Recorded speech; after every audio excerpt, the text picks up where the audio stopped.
સુરેન્દ્રનગરના રાણપુર રોડે બે કારખાનાદાર વરસાદી પાણીના નિકાલ મામલે ઉગ્ર બોલાચાલી સાથે મારામારી અને હુમલાની ઘટના બનતા ચકચાર મચી છે. રાણપુર રોડ પર બે કારખાનાના માલિકો વચ્ચે વરસાદી પાણીના નિકાલ મામલે બોલાચાલી થતા માથાકૂટની દાજ રાખી 5 શખ્સોએ બે યુવાનો પર હુમલો કર્યો હતો.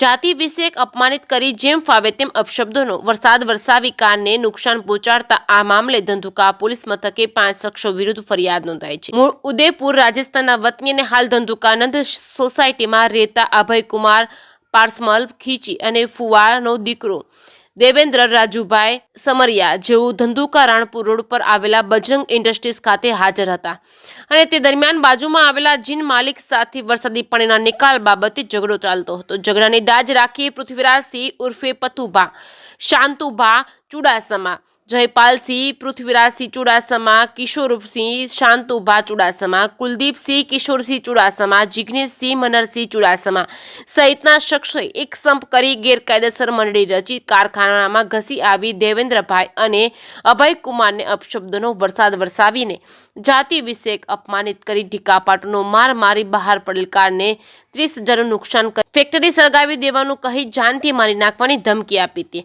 આ બનાવ સંદર્ભે અભયકુમારે 5 શખ્સ વિરુદ્ધ પોલીસમાં ફરિયાદ નોંધાવતા ધંધુકા પોલીસે વધુ તપાસ હાથ ધરી છે.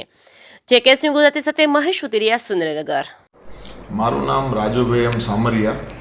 હું ધંધુકા જીઆઈડીસી ખાતે રાણપુર રોડે બજરંગ ઇન્ડસ્ટ્રીઝ નામની ફેક્ટરી કારખાનો મારો ધંધો રોજગાર ચલાવું છું.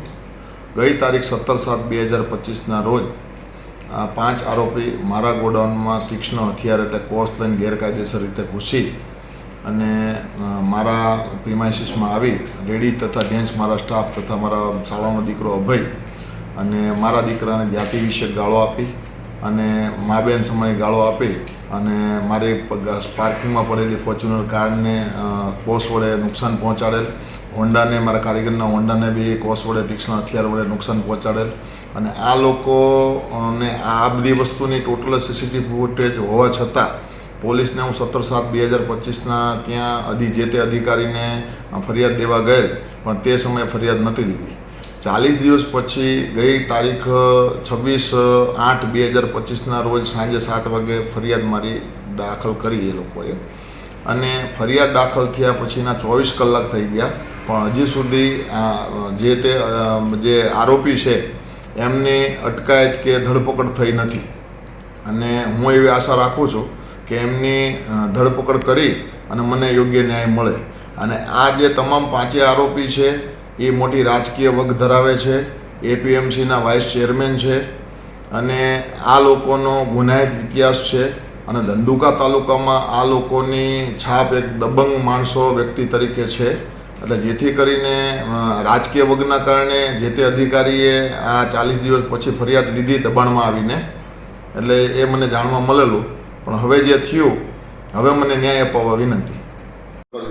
मेरा नाम अभय कुमार खींची है. मैं Bajrang industries GIDC Ranpur road Dhandhuka में काम करता हूँ. 1.5 वर्ष से यहाँ पे काम कर रहा हूँ. 17/7/2025 को बना हुआ उसमें मेरे को 5 लोग मारने आए थे. उसमें जाति विरोध और गाली गलौज किया और मारा और जान से मारने की धमकी दी और माँ बहन समेत गाली दी. गाली दी और धमकी दी. 40 दिन बाद FIR दर्ज की. उसमें आरोपी गिरफ्तार करके योग्य न्याय और कार्यवाही करके योग्य न्याय दिलाया.